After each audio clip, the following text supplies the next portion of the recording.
Good morning, everybody. Welcome back to the morning show. It's Tuesday. Like I said earlier, a lot of us are in recovery. A lot of us are on withdrawal You make mode. it so. Is it that bad? No. It's not bad. It's But just, back to reality. I like to say it like that. Yeah, it is. I mean, driving to work this morning was pretty quiet. Yes, still we're is. still, we're still slow. But I know what's not slow is the church. Good morning, Father. Good morning. Good morning. Father Scott is with us this morning, Good to and be here. you know, Sure. our condolences, obviously, Yeah, to thanks the be leader to God. of the Catholic Church, Pope Francis, and I. Anyway, how are you feeling? Well, he was 88 years old and he was sick for a while. I think there's a moment of awe, I would say. Like you can't script your birth or your death. That's in God's hands. Right. And when you begin to see how God's hands of providence works, here we celebrate one of the great pinnacle celebrations of the Christian faith. Jesus Christ triumphs over sin and death. He comes to the resurrection, and this is the foundation of our hope, foundation of our joy as a Christian. And Pope Francis is able to he has the strength at least to wish everyone a happy Easter and that great feast day, and give a blessing which at the Urbi Orbi message, a message to the city and to the world traditionally. At a surprise appearance. The surprise appearance. Yes. He was doing a lot of surprise appearances as he was doing. the last few days. He must have felt his passing. I wonder because of this surprise appearance. You know, I think You know? Because he mustered that strength and courage to have gone out and everything. And Even with the people, right? And Yeah, that's really where he yeah. has his most joy, too. he was right? always at home with That's them. perhaps Yes. one of his great lessons for us. Yes. Like, we gotta get out. We gotta get out and Yes. be among the people. And he later the message came out in his final days. He thanked them for bringing it out to the people, Yes. making it Yes. happen. He wasn't sure if he was going to have the strength to do it, but he did it. Well, And so that message of Easter. That's incredible. That's incredible. What he did. Because he was ill, nobody saw him for a while. You know, he was in the hospital. Blah. out Palm All of a sudden, Sunday for and the then- Easter holidays, he was out. Yeah, And yeah. I think he brought more. That affected a lot of people's faith. I would think the way he was received, especially out there. I know he did. He had a lot of people's faith, and a lot of people's joy in the church. Yeah. I think there's a sense of welcome that's there among the people, and he didn't wait for the people. He would always found, especially in his choices of where he would travel to, Mongolia, where the number of Christians are there are very small. And Dwindling they had a and priest. dwindling, yeah. Well, not really dwindling. Well, this Easter around the world, there's 30 to 70% more baptisms, depending Okay. on what country. Right. So there's awakening. People are searching. But he would go to, like, Mongolia is a place where just the majority of the history wasn't Christian, and Right. a priest was the head of the church there. And of all the places he could choose to go to, he goes there. But he did that because I think he said the church, he would be different, a different pope. You know, he would handle it differently. The church is a living thing, and he seemed to take interest in countries that other popes had not taken an interest in. Well, I shouldn't say didn't take an interest in. Sure. Because Christianity is strong, has a strong, small but a strong basis in these countries, and to help it grow, he figured, let me go to these places so they know they are as important as anywhere else. You know, So so- he did Asia. Yeah, exactly. Sure. And you notice that the office of Peter is the same, right? They have the keys have been given in a unique way. He has this great responsibility to receive what Jesus Christ has and hand on faithfully throughout the centuries what we need for salvation and hope. But each pope has its own flavor, has its own Right. personality, and Yeah. he's called at a certain particular time and a particular situation to give that gift in that time. And we really believe this Holy Spirit guides this, right? Right now the cardinals have just gathered and they start this prayer, and for 2 weeks they'll just be dialoguing because they'll be discerning who the next Holy Father will be. Carry us through that process, it's- Father Scott. Okay, sure. Okay.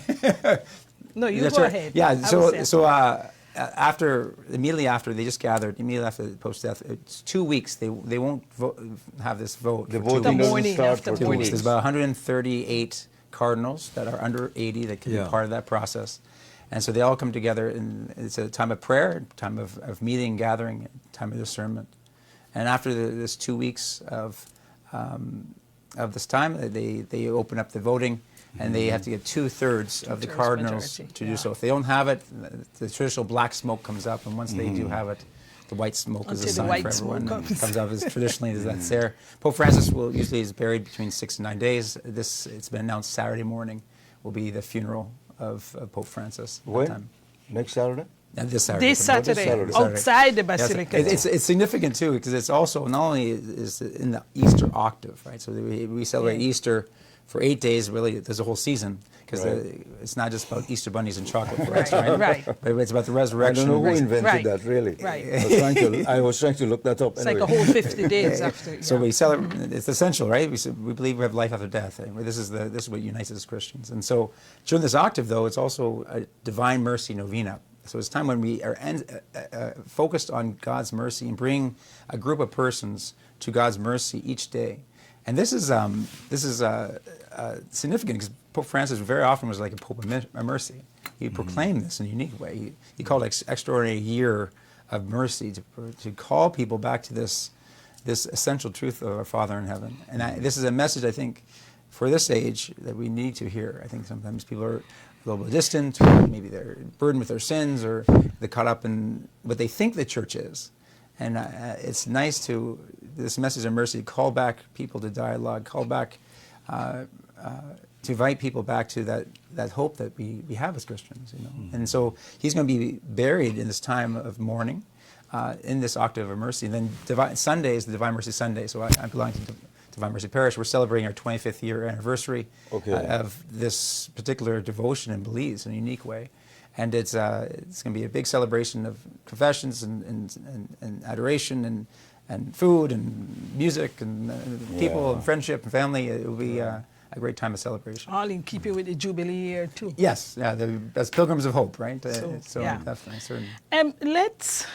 Let's talk a little bit about the man himself, because as we move toward looking for a successor, we know that he has big shoes to fill. Big shoes to fill in terms of how, not just what he proclaimed, but how he lived his Christianity. Sure. So what is it that you think that the churches in Belize can maybe bring to manifestation that he taught?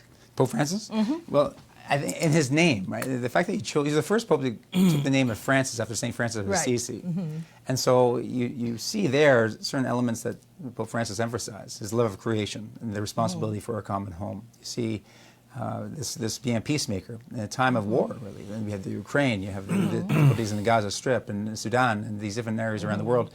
And Pope Francis was adamant of calling people to peace and trying to get these sides together. Yeah, he's a man of dialogue, religious dialogue. People who, by freedom of conscience, are on the journey seeking truth, and with different denominations, different religions, different creeds. He would very often come together in dialogue and mutual respect. And he co-authored or he co-signed with the Grand Imam an encyclical in Fratelli Tutti. And we are all brothers. We're all brothers and sisters. That we have this family spirit, and that we want to recognize this universal love that we have for one another. Of course, is love for the poor. And I think one of the great messages that he has, and is challenging to the Belizean church. I think we get a little comfortable, especially in our churches and our communities, and this can be fierce. Right. And he would challenge constantly to go to the peripheries. And I think that to go out to the forgotten areas, and he very often pushed back against the tendency to get so comfortable that we become indifferent. And we can't allow the violence on our streets, we can't allow the human suffering to be common to us. Yeah. It would be the gun violence or the poverty on the streets. We can never let that happen. Yeah. And we have to strive to not be overcome by this indifference. And so he wants our parishes to be these islands of mercy amongst the sea of indifference. He wants our priests to have the smell of the sheep. He would say these things. And that's uncomfortable. And that's... It's good to remind that the gospel is not meant to be comfortable. And there's a lot of people that if we're going to live in communion and we're going to participate in the church and we're going to share in the mission, we have to share the sufferings of our brothers and sisters. We can't just talk about it. And that's hard. I think we all look in the mirror. It's very easy to get that comfort, to find that comfort level. And when you do, you can explain away the suffering of others. Like the rich man in the parable of Lazarus, The problem with the rich man is in his comfort and his wealth, he didn't even see the poor man. He didn't see that, He didn't right, see him. right. And so that there's not just sins of commission, but the sins of omission. Until he was burning in hell. Well, we can talk about that. There's definitely, Yeah. but these others that we recognize these things where. I think that's a challenge for us here in Belize. I think it's very easy for us to get comfortable or just indifferent with human suffering, and we have to have those uncomfortable conversations and uncomfortable outreaches that we have. Right? So the Pope did a lot for people in his own way, and he also tried to elevate women in the church. But in terms Certainly, of doctrines, yeah, certainly. he wasn't able to make women priests. What are your thoughts there? Yeah, no, that's a great question. I think he expanded the role of women in the church, especially in the Right. Synod, and the need of it. I think that the gift of femininity is an essential gift for the church in our times. There's a feminine genius, John Paul II spoke about the feminine genius in which we recognize that there's an intuitive, a relational aspect, the nurturing aspect that women tend to have that is incredibly important, especially in this AI generation in this time. Right. And so that's been acknowledged even by previous popes, but there's steps taken of leadership positions that have been made with Pope Francis to engage that dialogue. But he came out very clearly. A lot of people step on the toes because he came out very clearly. He said there can't be women priests, right? And that's something that goes back. And that may be controversial, but it's actually established fact just because of the nature of the sacrament of holy orders, and that's something different, I think, with Catholics and dialoguing with our Christian brothers and sisters. That the priesthood that goes back to Christ, goes back to the apostles. Is something that Jesus Christ chose. And so the sacraments, the church herself doesn't have the authority to change the sacrament. Unfortunately, that gets caught up in different social dynamics, right, and issues. Yeah. And it's by no means degrading of women in that way, because the dignity of the human person, whether it be men and women, isn't found in what they do. And so the priesthood isn't really, there's a call to service and stand in the place of Christ, to bring Right. Eucharist and exist for another. If it was a dignity element, Jesus would have made the Blessed Mother a priest, right? But she's the greatest of all creation. Like she's the mother of the church. She's held up as the greatest human being ever created. Jesus was God. So this is the difference. And so the church by no means demeans women by maintaining the priesthood to men alone. We just recognize that we see Jesus setting it up that way.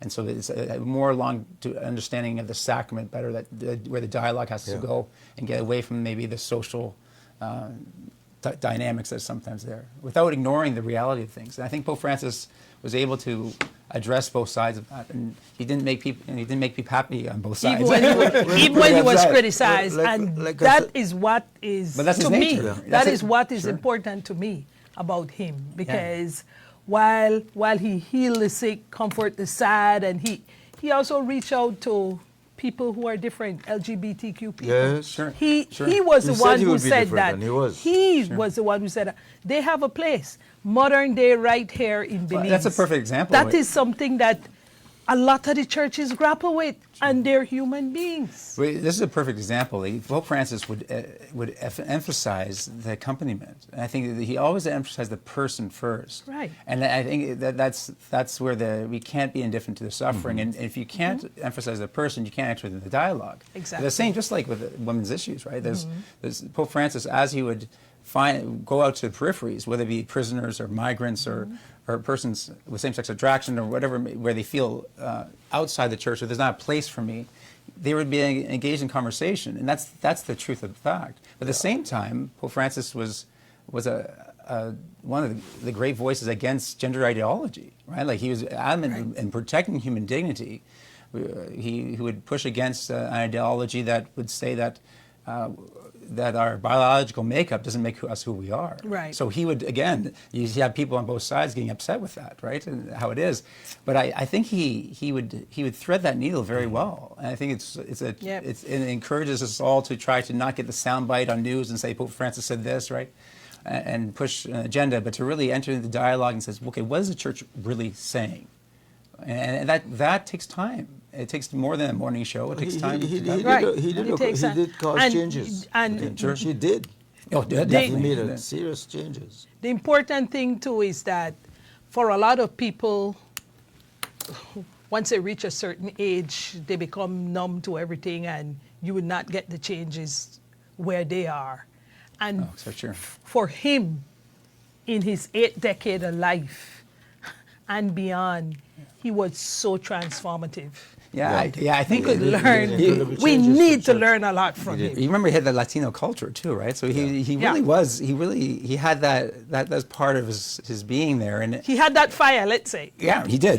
And then talking about the changes, I think a couple of changes that I would want to highlight is one, he would speak about how important it is for a culture of encounter. Yeah. Right. I think that with our kids with the screens and we're getting so isolated, just to be able to meet people and hang out. And I think that's one of the flavors of belief that's so beautiful, right? Right. Like really something we don't never want to lose. It's like a treasure, and unfortunately we can't measure that on the balance sheet. But it's that solidarity that we have in this country is something that we don't want to lose. And meet people where they are too. 'Cause he brought- met them where they are, Yeah. literally. Sure. You know, washing the feet of prisoners Yeah, and all that. sure, yeah. I mean, he really lived his Christianity.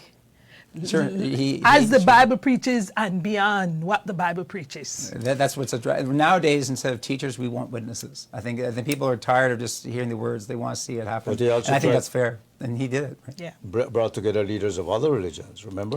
Yep. Yeah. You know, that to me was Which is really important. significant. Sure. To do something Sure. like that. And this is unfortunately, like you said, confused a lot of the believers, you know, and said, you don't change these things. Father, Yeah, you know, if I can say one Go point ahead. that like, he would bring up things, I would be listening to him and say, I can't believe he brought them. And these are things you talk about the seminary class that are so subtle, you know. Yeah. And he just puts it on the table and he says, make a mess, and he puts it right in the center and let us work it out. And I think I guess they use the term the synodal church, where we listen and dialogue and participate. And that's really how he wants the church to move. And the church has to move that way in the future. And it gets messy. And so let it get messy, but at the same time, know that there's like a 2,000-year foundation to this thing. And this is going to be guiding us. And we have to trust the Holy Spirit to enter into those dialogues, and we'll be guided. We really and unfortunately, it did cause, you know, ripples at the bottom where some actually try to separate themselves from the church. I think you still have churches in the U.S. that have women priests in defiance of his of his teachings, of his ruling. I guess there You may know, be certain individuals what- may do that. You as a priest, Sure. I know you have to take this message and spread it. Do you tell yourself, look, I'm going to lose some of you along the way, but the real belief or the real faith of the church, those of you will stay. At the end of the day, you will lose some and hope you gain more. Yeah, I think we don't want to lose anyone, right? I think Jesus Agreed. want to have everyone, but I feel that I guess I don't look at it that way. I just know there's a beautiful message of love in the gospel. I just want to give that. It's not my job to make someone believe. It's my job just to tell someone. And I really respect someone's freedom, and they can do whatever they want with it. But I do know that this is a message of hope. This is a unique message that it is more than a message, an event is. that It's a transforms real humanity. message. It's an event, right? It's reality. It's this essence of life, and my job is just to speak it. And people can receive it and not. Yeah, so people do walk away, and people do receive it. But I have to know my limitations. I can do what I can do. And even God respects someone's freedom, right? But- people will let someone. Like when we talk about hell, like people, God doesn't send people to hell. People choose it. Right. And so I don't. We don't want people to go there. But it's Even for those who walk away, though, Yeah. that's why we continue with the Great Commission. Because you have to continue to make disciples of all nations. So, Well, so do you, right? We win some, all of us. So we She's win trying to some, save me, you know. we win some, and we Right, lose keep it some. up, keep it up. We win some and we lose some. But this is a process that will continue until life's end. That's right. Every generation, there's sons and daughters. And for you're, the church, and you're right? coming back So- to God's mercy, right? So the divine mercy, one of the great floodgates of God's mercy, we're going to have 6 to 9 priests for 4 to 5 hours here in confessions. And we have lineups of people coming back to God's mercy, because the floodgates of God's mercy are open on this day in a special way. And I think that Divine Mercy Sunday is a wonderful way to celebrate, to do exactly that. People who want a new start and say, you know what? And because sin bothers you, you have the effects of it. Like we maybe name it mental health or like these Whatever different things. it is, but sin is real. Yeah. And if you have sin is bad because it's bad for you. It's bad for your health. It's bad for your soul. It's bad for society.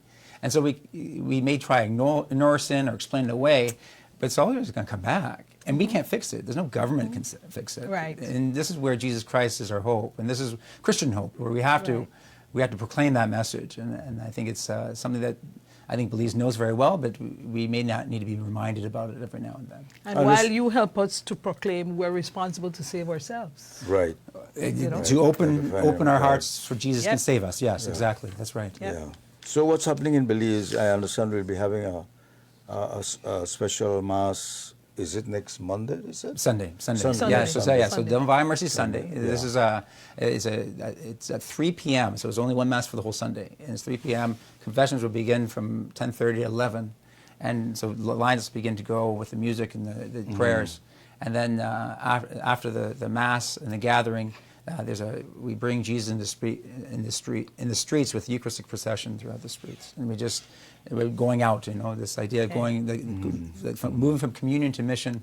We bring Jesus into the streets in the neighborhood, and we stop at certain homes where there's maybe, because this is 25 years, there's certain members of the community that were part of the founding of that church, and so we stop by their maybe home, they're or shut-ins people now that and shut-ins yeah. and go and bless them, and give that honor and blessing for certain, and then come back, and of course the community itself, like the food, it has to be a part of it. And so that'll be a great part, food and music and That's celebration. open to Everyone. the public? Yeah, everyone. Yeah, it So really it's- is. It really that's- is. People from different districts will be coming to it now, right? And it's Catholics, non-Catholics, and I think that, of course, the sacraments, right? People are on the journey who are in that accompaniment. When you receive the sacraments of the church, there's a certain must be a certain further along on the journey to receive all the sacraments. However, everyone's involved to come in to be a part of the community and hear the word and move that way. What's the situation in Belize now? Do we get involved in any way at all? Are we sending anyone to the Vatican or funeral? any kind of representation? Our anything? representation right now is we have this 9 day of mourning. We just always celebrate Mass and repose of His soul. Right. And I think that we would see this definitely as a work of God. Just as God said, "Let there be light in creation," we see a vocation, a calling as a work of God. And so this is something that we, in our communion, that we share, and it's very real. We're one family. And so everyone in the family has a role to play in this. And then not everyone, only 136 people will be there in the conclave, right, the Yeah. cardinals. Yeah. But each one of us very much have a part of this No, but I mean for this the process. for the burial services and so on. Oh, we'll be sending Everyone. a delegate to on Yeah. Saturday. I haven't spoken with the Religious Affairs office on that, if they're going to send a delegate or not. Yeah. But Pope Francis did make some changes to a papal funeral, and he I know downscaled he'll be it. buried be- differently than That's other right. priests. Yeah, so he downscaled the papal funeral to be less of a global event. So I'm not sure what those changes are at this point. But yeah, he won't be buried in And he'll the be buried basilica. outside. outside the Come to funeral, the people the same another way. Another Yeah. Roman place. So The same way, it's coming to kind the of how he people. lived his life, right? Yes, yes. Whether it be taking buses into the community or being buried in a common church in Rome. Yes. I heard he used to be a bouncer. Yeah, back in his Yeah. old days, he was a, the I guess he was a At tough At guy. the club. He knew karate. At the club. Yeah. Yeah. I guess he was tough. He's a Tough. tough guy before he's a priest. Talk, Yeah, talk about we're not- Jesus' transformed. Yeah, soul, yeah, right? we're not born with collars. Right, You know, it's right. you're called. So that's right. He was still tough as a priest because Sure. he had courage. So he was. Oh no, tough. no, he He had courage, so And he was tough. Like you said, his shoes will be hard to fill because the next priest Yeah. will either follow his trend or not. Well, Or we'll get become more traditional. we'll He get was the and, one- and it would be traditional. sad if the next person would roll back. And I am looking, and I'm sure a lot of people are looking and waiting. with Yeah, bated I breath. don't think we would look at it as rolling back or left or right. You know, I think when you look at the last popes, we're probably looking for someone like the heart of Pope Francis that goes Let's out hope. to the peripheries, but also with the doctrinal clarity of Pope Benedict Right. and the inspiration of St. John Paul II.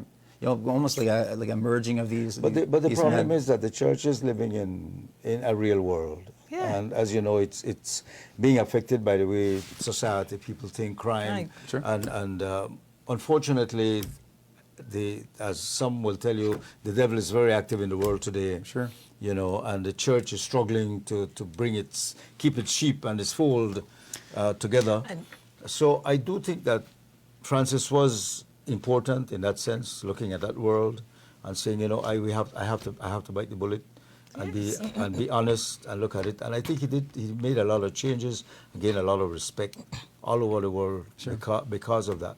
But like I said earlier, unfortunately these things, you know, people don't like it. Yeah. You know, they don't like you go against the traditions of the church.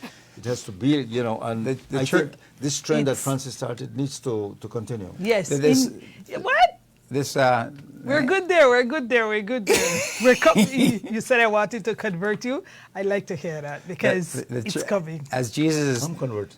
as Jesus is both God and man, the church has both a divine and human element. So for 2,000 years, what you're explaining is the reality. The devil has been at work for forever, and so we're fully human, and we try to bring bring heaven on earth, and as we work to build His kingdom. And so that dynamic has been played out through human history, and it gets messy through human history because of human sin and weakness. And we also have the saints, though, that show up in a certain aspect of Gospels that are raised up. And Pope Francis emphasized in his documents on holiness, it's not just the named saints that we know. We have the everyday saint of your grandmother, your cousin, your nephew, that embodies the gospel in their life. Mm-hmm. And that's what becomes that leaven. And that's where their hope is. I think sometimes we watch the news sometimes. We emphasize what catches the news, right? Unfortunately, like they say, if it bleeds, it leads. Right. You know, and that is a fact. He also faced all the accusations of the church of abuse of children and things like that. Right. Yes. And that I think. He was here during the COVID situation, Yes. so navigating And through that. This is why it's important for everyone practicing Christianity to know that the church must serve the present age. And that's why he was so important, because a progressive pope will serve the present age, because it's changing. All the popes have been moving that way, right? But in order to be progressive, we have to be principled. Yes. If we have an unprincipled progression, Discipline This and is something John in the first letter of John, I think it was the second letter of John, where he talks about this. We become so progressive that we work against Christ, and so we have to be rooted, Right? Because that doesn't do anything for the community. But being rooted, though, we go in there and we have that living aspect of the faith, and then that's correct. I think that's something that I believe that it happens in different ways. Our families used to be stronger, Right. and our schools, so that then if our schools would be stronger, and then so you have this gospel. We leaven the gospel through the families. And what you're seeing now is a breakdown of the family, and that's a breakdown of society. That's a major serious. Right. Oh, yeah. And so that's not just bad for the church; it's bad for the country. Bad for the Bad for country. everyone. And so- globally, it's And bad. so yes. we do have to return to be able to keep our word in love with marriages. Right? I think we do the families and children. I think we're below replacement level now, and I think you talked about we have to protect our children. You talked about the abuse scandals in the church. Speaking of Right. children, there are less baptisms now Right. than, you Right. know. But I All guess it those depends what things. country, right? Like this Sunday, as I mentioned, one stat is 30 to 70%, depending on the country, more baptism this Easter Sunday. Yeah. And so people are always going to be hungry for that. And I think the way the church has responded to those abuse scandals recently is now one among the church leaders of transparency. In our own diocese, we have a very clear way of response and responsibility. We have to be able to protect the vulnerable. And we need to be very transparent about that as we move. And so I think that sin happens, evil happens. I think people know that. Yeah. But I think there's a great responsibility. I think the Catholic Church, especially, is in responding to that now, and it's being recognized as one of the leaders of the voices for the vulnerable now. Yeah. And so I think that's something to be commended after maybe very unfortunate evils in the past. So, Father, during this time of mourning, the churches are open for any Christian or Roman Catholic who wants to, say a Well, little not have to prayer be or- Christian. Anybody. They'll be open. Well, I mean, anybody. Sure, you especially know, our obviously. Jubilee sites, right? Yeah. I think we have the holy doors that are open, and we still have the pilgrimage of hope, and so it's a great time to go and say a little prayer and devotion. We were asked to there's different traditions. So we rang our bells 88 times, Yeah. and then Yeah. we set up a picture of Pope Francis and the black band, and In the churches, light in the that's- churches, And a candle or so you something go, with a yep, candle, and a candle. yeah. So that's there as You well. know, a big change, I'm old enough to remember that whenever I passed Holy Redeemer Cathedral, the doors were always Well, open. always open. Okay. Yeah. Always open. As a young boy growing up, they were always open. Right. Now I drive past and they're closed. They have to be because of crime and things like that. You know, that's so Well, sad. That, so that sad. doesn't. We'll see how that works out, but they have to be prudent. You know? And at Divine Mercy Church, where we're at on the wall, we leave the doors wide open, and because it's a different place in the city, right? Okay. And so I guess we also have a code where And then you people. need to have a watchman or something like that too. Yeah. Because you could keep. Because you it's- could walk it's into more the church expensive. at any time. It's more expensive I just because go and you'll say a little prayer if you want. No, no, it's it's like- important. Anytime. It's important. I So know we you have can't we do that have to something them. called 24-hour adoration. So we have a place of private prayer with the Blessed Sacrament, where people can come at 2 o'clock in the morning, 4 o'clock in the morning, 3 o'clock, and Yeah. do. So we have round-the-clock prayer of our parishioners praying now for Pope Francis, but also praying for the This future is for the Pope, Jubilee and time, praying right? for the. Well, we were doing yes. Jubilee is definitely a part of it now, but something was before the Jubilee and continue. Okay. Is that intercession and prayer is essential for the life of the community. And you mentioned future popes. There's an interesting factor here that may occur. We may get a pope of color or a black pope. Well, Pope Francis, another change. I think Pope Francis never definitely happened. has magnified the voices of poor nations. Especially And popes that's in good. Africa. Definitely, the poor nations are definitely there, and that's good for the Caribbean. I think it's, Yes. but I think it's good for the church, right? I think that it's healthier Because when more it's more changing. voices. Like you said, the different countries diversity. are having more Roman Catholics now than the original countries that had Roman Catholics. Africa, for instance, is becoming very strong when it comes Africa, the church is exploding, and Yes. vocations are exploding. They had It's always definitely- been it's to strong. Asian Yes. countries Yes. and so on. Yep. That's But right. I understand the favorite is still from Hungary. I was looking at the news and The number of vocations? yeah, Oh, as a it's pope. Well, it Oh, depends really? on They have three favorites. Well, They it have depends on how the one from voting Ghana, goes, huh? One from Ghana, Yes, one one from the from Ghana. Philippines. Sure. Yeah, the and one Philippines from one. Hungary. People start I guessing. saw that. We- I people saw keep that. guessing. Actually, We'll see what I mean, happens. I know this is sinful, but there are big bets going on now. And really? who's Oh going to yes, be the pope. horse trading. Yeah, Yeah, yeah. the horse trading has begun. You know, But wherever there's It's something the- good, there can be vice. Yeah. they, So, you know. they're likening to political horse trading. You know, sure. like you know, because it's voting Yeah. and But trying I- to pick I- the yeah. one you think and the Try and bet on the 2/3 Holy majority. Spirit. You know, or necessarily super majority, like political Right, horse trading, right? There's a lot of politics here. Yeah, Yes, of yeah. course. Religious politics. Fully human, fully divine, right? And so that's Yeah. that's what you're gonna. It's you can find it's finding a compromise between the two. Yeah. Well, or just recognize it's both there, and hopefully there's a way to have political organization that has virtue and order, and hopefully we're going to have it that way. But then, even when there's weaknesses, we trust the Holy Spirit will guide us and correct us and make up for our weaknesses, whether individually or as a community. No, he's a pope will be remembered. He will be. Listen, He made changes in the church. he has warmed the hearts of many, and Yeah. you know he's done well because a lot of people are displeased, but more are happy. So There you go. Any That's final my words thought. from you, Father Scott? No, let's keep.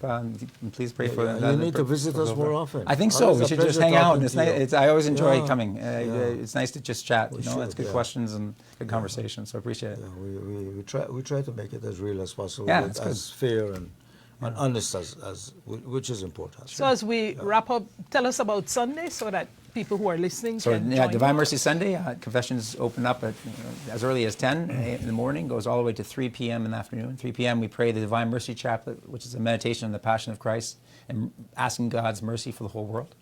And then from that we go into the Sacred Mass. We'll have, I don't know how many people are going to be in the choir. It's going to be, it'll be overflowing, and it will be a great celebration. From that, after the Mass, we take the Blessed Sacrament, as I mentioned, to the streets and to the different peripheries as best we can, and come back. And after the final benediction, to conclude that procession, we have the meal and food and everything. There's no money. That's a Divine Mercy. It's Divine Mercy Church. It's across Philip Goldson Highway. Philip Goldson No, Highway. but I mean, but the special service at the cathedral.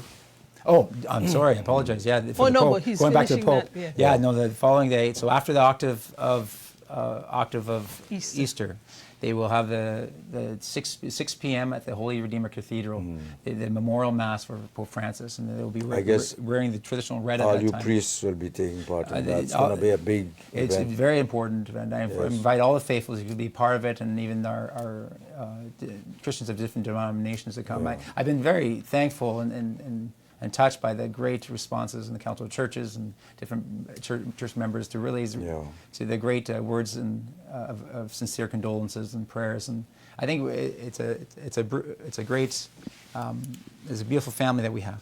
It really is, as Christians, in a special way, and then we Who really will do lead support each other. that service at the cathedral? The diocesan administrator, Father Jordan Gongora, Okay. he'll definitely lead that service, and that's Yeah. and Because the Catholic Church here does need a bishop, does it? right now, it's been a year and about 4 months. The process is going, That's right. discernment, and there will be a next bishop announced eventually. We'll see how that works, but it's That should be you. discernment. I'm safe that way. I won't. I'll support the bishop. We can't, lobby for you or something? And, I think You could we be the have young- different gifts, right? You could be like the young Pope. Yeah. No, I'm safe that way, thank God. But I definitely will support the bishop when he's there. And I'll help him out with whatever I have. So Father Scott, thank you for coming again. Sure. Thank you. Always Yeah, it was great. inspiring, and I like your approach. All right. I like how you spread the word. Sure. Pray for me, okay? Remember, pray for And me. pray for us. Sure, definitely. Yeah. Okay. Thank you.